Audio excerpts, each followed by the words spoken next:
ये विशेष press conference है। मैं क्योंकि ये पहली बार हमारे नेता इस चंद इश्यू पे वो कहेंगे और राहुल जी भी अपनी बात आखिरी में रखेंगे। मैं एक आपका समय 7-8 मिनट लूँगा और बाकी डिटेल्स में कुछ कहना है उसको टेक्निकली हमारे ट्रेजरर आपसे संबोधित करेंगे। दोस्तों, ये तो 18वीं लोकसभा के आम चुनाव की घोषणा तो हो चुकी है। देश का हर एक नागरिक इसमें भाग लेने के लिए उत्सुक है। भारत पूरी दुनिया में अपने लोकतंत्र मूल्यों और आदर्शों के लिए जाना जाता है। किसी भी लोकतंत्र के लिए निष्पक्ष चुनाव अनिवार्य होता है, एसेंशियल होता है। साथ ही ये भी अवश्य होता है कि सभी राजनीतिक दल के लिए लेवल प्लेइंग ग्राउंड यानी समान लेवल प्लेइंग फील्ड हो, सभी के पास समान रूप से संसाधन हो। ये नहीं कि जो सत्ता में है उनका रिसोर्सेस पर मोनोपोली हो, ये नहीं कि उनका मीडिया पर एक अधिकार हो, ये नहीं कि सत्ताधारी दल का संवैधानिक तथा न्यायिक संस्था जैसे आईटी, ईडी, इलेक्शन कमीशन, इन अपने दूसरे ऑटोनमस बॉडीज पर प्रत्यक्ष अथवा परोक्ष नियंत्रण हो। दुर्भाग्य से जो पिछले दिनों में सुप्रीम कोर्ट के हस्तक्षेप के बाद जो इलेक्टोरल बॉन्ड, चुनावी चंदा बॉन्ड के बारे में जो तथ्य निकलकर सामने आए वो बहुत ही चिंताजनक है, शर्मनाक भी है, क्योंकि इससे हमारे देश के छवि को ठेस पहुंची है। हमारे देश ने पिछले 70 सालों में निष्पक्ष चुनाव और स्वस्थ लोकतंत्र की छवि बनाई थी। उस पर प्रश्न चिन्ह आज उठ गया है।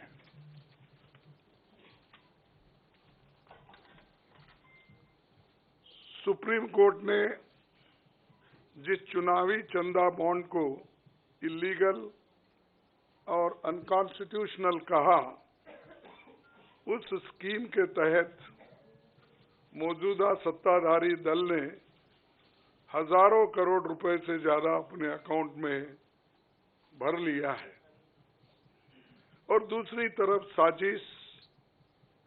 साजिशन मुख्य विपक्षी दल का बैंक अकाउंट फ्रीज कर दिया गया है ताकि हम पैसों के अभाव में बराबरी से चुनाव ना लड़े और ना लड़ पाए। ये सत्ताधारी दल द्वारा एक खतरनाक खेल है। इसके दूरगामी प्रभाव होंगे, क्योंकि अगर डेमोक्रेसी को इस देश में बचाना है तो लेवल प्लेइंग ग्राउंड होना चाहिए। ऐसा भी नहीं होना चंद देशों में चुनाव हो रहे हैं, 99% वोट एक ही आदमी ले रहा है। ऐसा आपको तो मालूम हो गया रिसेंटली किन किन देशों में ऐसा हुआ है।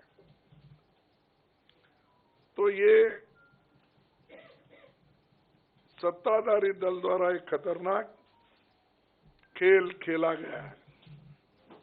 इसके दूरगामी प्रभाव होंगे,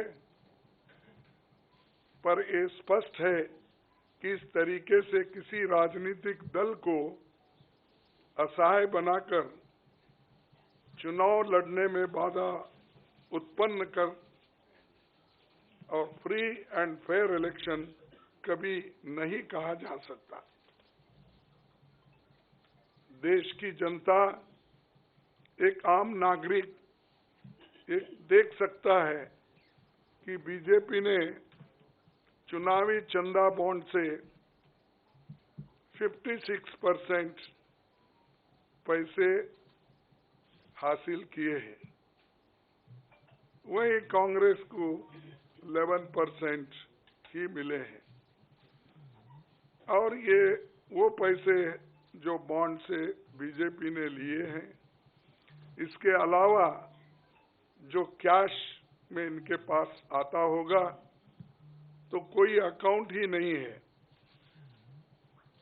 आप इनके खर्चे देखिए, हर तरफ इनका एडवर्टाइजमेंट लगा है और एडवर्टाइजमेंट में भी मोनोपोली बना ली है। प्रिंट मीडिया हो, टीवी हो और सोशल मीडिया हो, इनका बहुत डोमिनेशन है। लेकिन इतने पैसे एक पार्टी जमा कर सकती है, हिंदुस्तान के 70 साल के डेमोक्रेटिक व्यवस्था में ऐसा कोई नहीं किया। ये पहली बार ये सरकार अनेक ढंग से पैसे आज उठा रही है और इनके 5 स्टार ऑफिसेस से बड़े बड़े हर जगह आप देखिए, और 4-4, 5-5 फ्लाइट एक मीटिंग को जाते हैं और उनके पीछे और 2-4 जाते हैं। एक मीटिंग का इतना खर्च होता है तो शायद ही कोई पार्टी, अपोजिशन पार्टी उसका 10% भी नहीं कर सकती मुकाबला। मैं कहना नहीं चाहता कि बीजेपी ने किस तरीके से कंपनियों से पैसे लिए, क्योंकि सुप्रीम कोर्ट तथ्यों की जांच कर रही है। हमें उम्मीद है कि सच्चाई बहुत जल्द हम सब के सामने आएगी। और अंत में मैं देश के संवैधानिक संस्थाओं से अपील करता हूं कि अगर वो फ्री एंड फेयर इलेक्शन चाहते हैं तो हमारी पार्टी को बगैर किसी रोक टोक से बैंक अकाउंट्स का इस्तेमाल करने दे, और जो इनकम टैक्स का क्लेम है वो अंततः कोर्ट के निर्णय के अनुसार सेटल हो जाएगा। राजनीतिक दल टैक्स नहीं देते, बीजेपी कभी इनकम टैक्स नहीं दी, लेकिन ये लागू सिर्फ कांग्रेस पे हो रहा है। कोई पॉलिटिकल पार्टी इनकम टैक्स के दायरे में नहीं आते, सच है ना? सेटल हो जाए। राजनीतिक दल नहीं आते, बीजेपी ने कभी नहीं दिया अकाउंट। इसके बाद भी अगर हमसे ये मांगा जा रहा है तो हम न्यायालय के अंतिम निर्णय का इंतजार कर रहे हैं, क्योंकि हम चाहते हैं कम से कम न्यायालय तो इस बात को देखे, कानून को देखे, रूल ऑफ लॉ और गवर्नेंस जो संविधान के तहत होता है उसके तरफ तो ध्यान दे दो, क्योंकि आज वो हुकूमत में है, कल दूसरी पार्टी आएगी। लेकिन हमको ये लेवल प्लेइंग ग्राउंड जो हमने पहले से बनाया था। नेहरू जी से लेकर हम 89 और बाकी के लोग भी, जब इवन वाजपेयी थे उस वक्त भी ऐसा नहीं था। लेकिन यहाँ ये 18वीं लोकसभा का चुनाव जो हो रहा है, इसमें हम सब देख रहे हैं, ये कुचल रहे हैं, सप्रेस कर रहे हैं और हमको चुनाव लड़ने के स्थिति में वो नहीं छोड़ना चाहते हैं और पैसे को तंग तबाह करके वो एक तरफा इलेक्शन कर लेना चाहते हैं। लेकिन लोग भी होशियार है, इसको जानते हैं और लेवल प्लेइंग फील्ड बने रहने के लिए ये उनके जो बाधक है और जो हमारे अकाउंट्स फ्रीज किए हैं वो तत्काल उसका रिलीज होना चाहिए और हमको चुनाव में डेमोक्रेसी और संविधान को बचाने के लिए लेवल प्लेइंग ग्राउंड होना चाहिए। धन्यवाद। शुक्रिया कांग्रेस अध्यक्ष जी। मैं अभी हमारे कांग्रेस पार्टी के संसदीय दल के नेता श्रीमती सोनिया गांधी जी से गुजारिश करूंगा कि आपको संबोधित करें।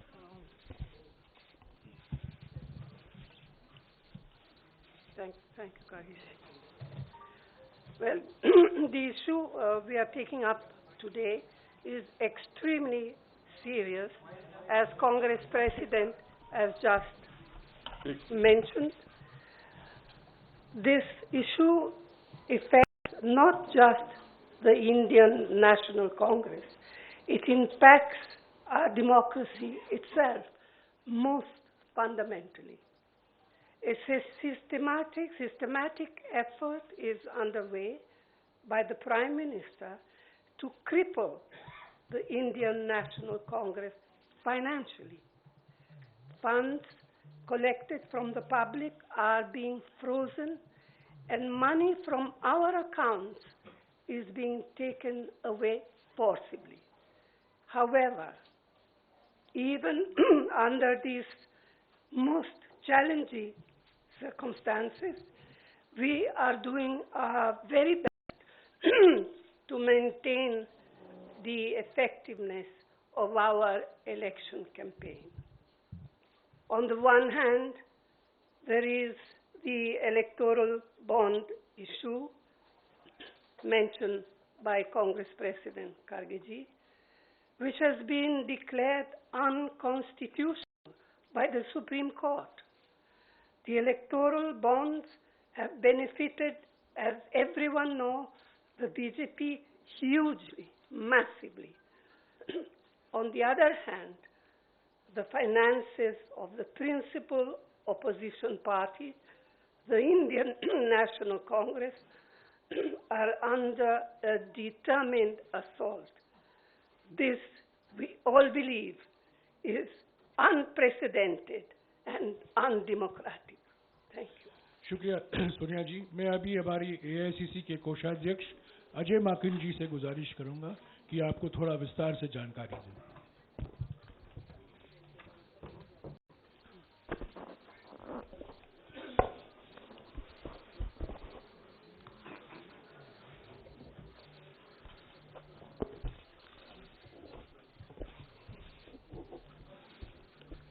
धन्यवाद जयराम जी। आप सब लोगों का बहुत बहुत स्वागत है।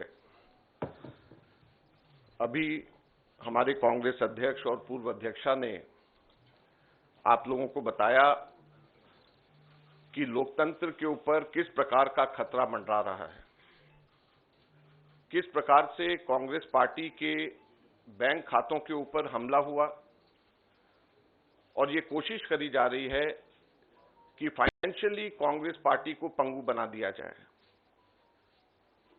ये केवल कांग्रेस पार्टी के खातों पे नरेंद्र मोदी सरकार का हमला नहीं है, बल्कि भारत के लोकतंत्र पे हमला है। अगर प्रमुख विपक्षी पार्टी वित्तीय तौर के ऊपर पूरी तरीके से पंगु हो जाए, कोई कार्य नहीं कर सके, पब्लिसिटी के ऊपर पैसा नहीं खर्च कर सके, कैंपेन के ऊपर पैसा नहीं खर्च कर सके, अपने कैंडिडेट्स को पैसे नहीं दे सके, तो फिर चुनाव किस बात का है? और चुनाव की घोषणा हो चुकी है। पिछले एक महीने से हमारे अपने बैंक अकाउंट्स में पड़े हुए 285 करोड़ रुपए का हम इस्तेमाल नहीं कर पा रहे हैं।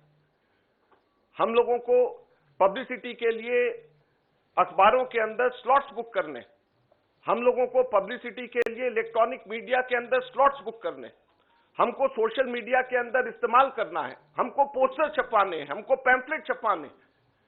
अगर हम लोग वो काम भी नहीं कर सकते तो किस प्रकार से लोकतंत्र जिंदा रहेगा और कैसा लोकतंत्र है ये?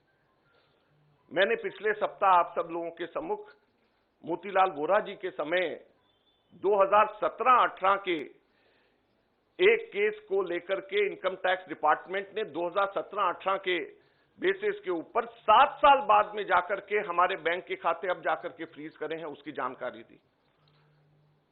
मैंने कहा कि ये 7 साल पुराने कैसे फ्रीज किए जा सकते हैं और टाइमिंग इसका कैसा है। लेकिन मुझे अभी बहुत दुख के साथ कहना पड़ रहा है कि पिछले हफ्ते ये नोटिस हम लोगों के पास में आया है, इसकी कॉपी आप सब लोगों को मिल गई है, आप सब लोगों के आ गई है, आप जरा देखिए। ये सीताराम केसरी जी के जमाने का नोटिस हमें पिछले हफ्ते आया।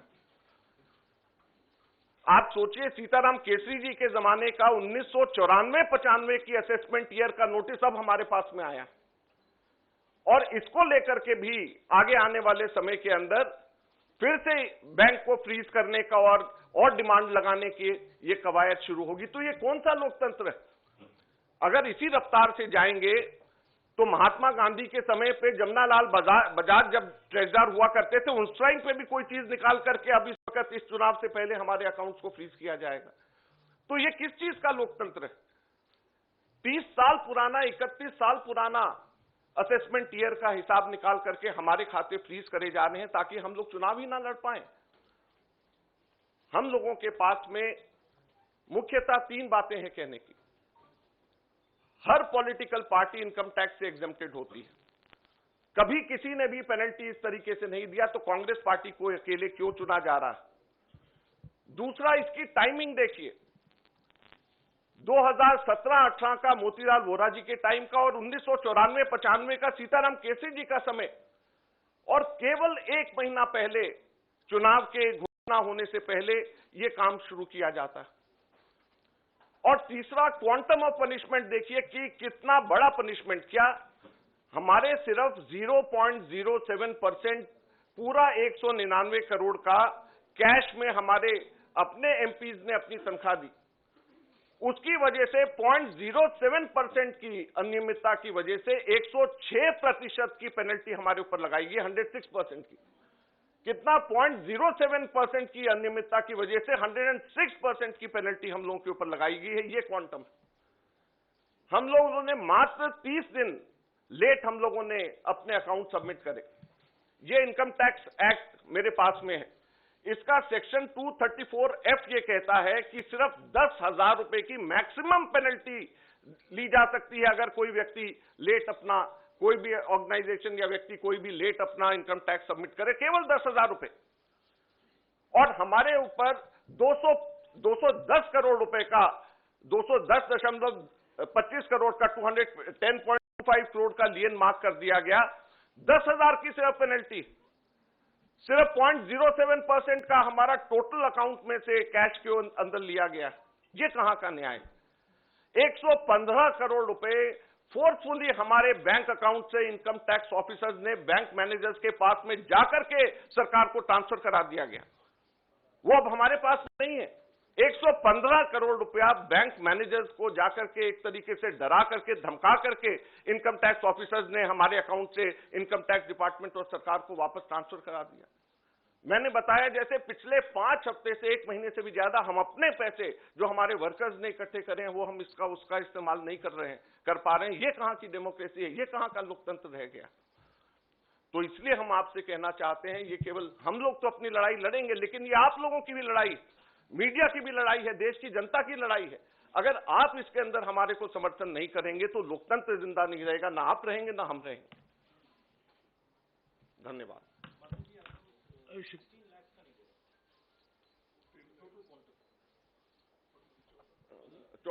हमारा टोटल जो है 14,40,000 बनता है, जो 0.07% है।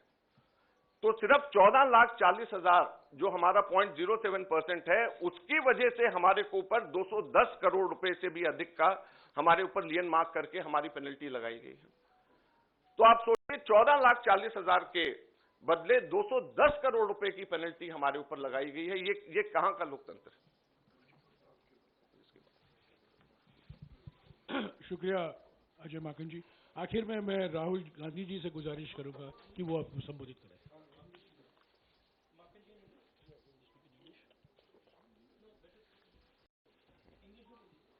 ये डिटेल्स आपको अंग्रेजी में अभी अजय माकन जी देंगे। Friends, there has been an assault on Indian democracy. Our accounts have been frozen since last more than 1 month. Since last around 5 weeks or so, we have been unable to utilize our own funds in the bank.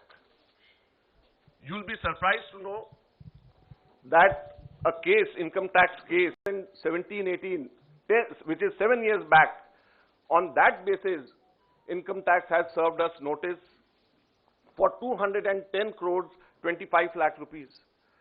That amount of lien was marked against the Congress party in all our accounts. And effectively, we are unable to utilize our 285 crore rupees, our own money which is lying in the bank. The most important thing is the timing and the exemptions which all the political parties enjoy. When all political parties enjoy income tax exemption, then why is it being slapped on the Congress party?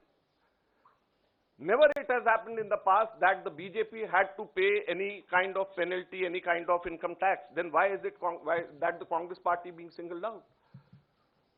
The timing is such that 7 years old case, it seems that the BJP was waiting for the elections to come, and just 1 month before the elections were to be announced, they froze our accounts. So imagine how can it be a level playing field? We don't have money to give to our candidates. We don't have money to publish our pamphlets. We don't have money to organize our public meetings. We don't have money to book advertisements in the social media or in the newspapers. So how are we going to fight the elections, or how is democracy still alive in the country where the principal opposition party is unable to spend even a single penny in the elections? And it is not only this, the government has not stopped only on this 2017-18 notice. We have been slapped with another notice last week, and it pertains to 1994-95 during Sitaram Kesri when he was the treasurer.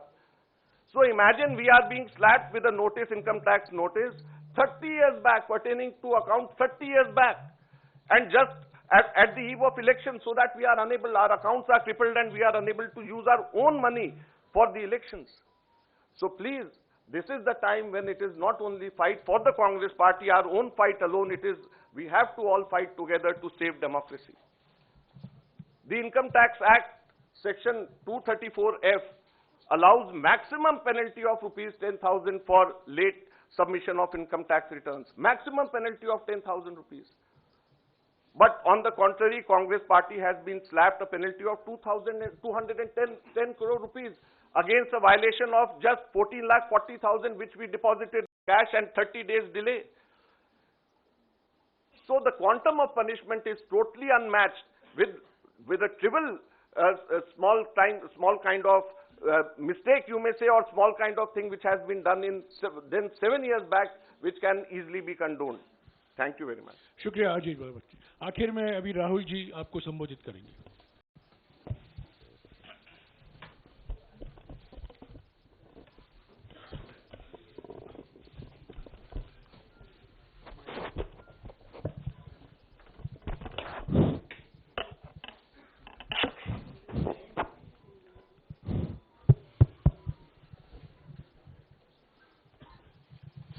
Thank you for coming here this morning. If any of you imagine, anybody in the country imagines what happens when your bank account, your ATM card, your entire financial identity is erased, right? You can imagine if it is done to a family, the family will starve to death. if it is done to a business, the business will be crippled. Right? This is what has been done to the Congress party 1 month back. All our bank accounts have been frozen. We can do no campaign work. We cannot support our workers. We cannot support our candidates. Our leaders cannot fly from one part of the country to the other. Forget fly. They can't take a railway train. And this has been done literally 2 months before the election campaign. Why has it been done? One notice comes from the 90s. Another notice comes from 6-7 years ago. Quantum amount, 14 lakh rupees. And punishment, our entire financial identity. Right? What's interesting to me is that there are institutions in this country that are supposed to protect the democratic framework. There are the courts in the country. There's the election commission in the country. Right? And nothing is happening. The election commission has not even said, wait a minute, you have frozen the bank account of the largest, of one of the biggest political parties, largest opposition in the country. And already our ability to fight the election has been damaged. We've already lost a month. As Markanji said, we are unable to get slots for advertising. We are unable to put ads in newspapers. And so what sort of a democracy is this? This is a criminal action on the Congress party. And it's a criminal action done by the Prime Minister and the Home Minister. It's very clear. This type of activity does not happen without them in today's India. And so the idea that India is a democracy, this is a lie. There's no democracy in India today. The idea that India is the world's largest democracy is a lie. It's a complete lie. 20% of India votes for us, and we are not able to pay 2 rupees for anything. Right? And it has been orchestrated to cripple us in the elections. Now, even if our bank accounts are unfrozen today, huge amount of damage has been done to Indian democracy. And no court is saying anything. No election commission is saying anything. No institution is saying anything. Media is not saying anything. It's ridiculous. And it's your duty, and I'm not just speaking to the media, it is the duty of all the institutions of this country, it is the duty of the people of this country. You're being robbed of your most important asset. You're being robbed of your constitution, you're being robbed of your democratic structure, you're being robbed of the entire architecture, and everybody's just quiet. I can say it in Hindi. 1 महीने पहले Congress party के सारे bank account freeze कर दिए गए. आप सोचिए, आप किसी परिवार के बैंक अकाउंट फ्रीज करिए, किसी व्यक्ति के बैंक अकाउंट फ्रीज करिए, किसी बिजनेस के बैंक अकाउंट फ्रीज करिए, किसी भी संस्था के बैंक अकाउंट फ्रीज करिए, होता क्या है? एकदम खत्म हो जाता है. अगर आपने किसी परिवार का बैंक अकाउंट फ्रीज कर दिया, भूखे मर जाते हैं. वो कांग्रेस पार्टी के साथ किया जा रहा है. 1 महीने पहले ये हुआ, और किसी संस्था ने, हिंदुस्तान की संस्था ने, किसी कोर्ट ने, किसी इलेक्शन कमीशन ने चूं तक नहीं कहा. सब ड्रामा देख रहे हैं. 20% हिंदुस्तान के लोग कांग्रेस पार्टी को वोट देते हैं. हम 20% लोगों को रिप्रेजेंट करते हैं. और आज हम रेलवे टिकट नहीं खरीद सकते. आज हम अपने नेता को एक शहर से दूसरे शहर नहीं भेज सकते. हम एडवर्टाइजमेंट नहीं लगा सकते. और क्यों? 14 लाख रुपए 7 साल पहले 14 लाख रुपए का इशू है, और 200 करोड़ रुपए का फाइन, और सारे के सारे बैंक अकाउंट फ्रीज कर दिए. जब इनकम टैक्स, ये दिखाना मुझे जरा, सॉरी, क्या 200 करोड़, जब इनकम टैक्स, साफ इनकम टैक्स की जो एक्ट है, साफ कहता है कि ज्यादा से ज्यादा 10,000 रुपए का फाइन लगेगा. तो यह है हिंदुस्तान का लोकतंत्र. एक क्रिमिनल एक्शन है कांग्रेस पार्टी के खिलाफ और हिंदुस्तान के लोकतंत्र के खिलाफ, और यह क्रिमिनल एक्शन हिंदुस्तान के प्रधानमंत्री कर रहे हैं. मेरी विनती है कि जो हिंदुस्तान के इंस्टीट्यूशंस हैं, जो वो अपने आप को हिंदुस्तान के इंस्टीट्यूशंस मानते हैं, डेमोक्रेसी को प्रोटेक्ट करते हैं, लोकतंत्र को प्रोटेक्ट करते हैं, हिंदुस्तान के कोर्ट्स हो, हिंदुस्तान का इलेक्शन कमीशन हो, वो इसके बारे में कुछ करें। और ये कहना कि हिंदुस्तान दुनिया की सबसे बड़ी डेमोक्रेसी है, झूठ है। यहां कोई डेमोक्रेसी नहीं है। बिगेस्ट ऑपोजिशन पार्टी का आपने बैंक अकाउंट बंद कर दिया और 1 महीने कोई कुछ नहीं बोल रहा है। केसरी जी के टाइम से नोटिस आया है। तो अजीब सी सिचुएशन है, सब लोग देख रहे हैं और हर संस्था मतलब का रोल है इसमें। कोर्ट्स का रोल है, इलेक्शन कमीशन का रोल है,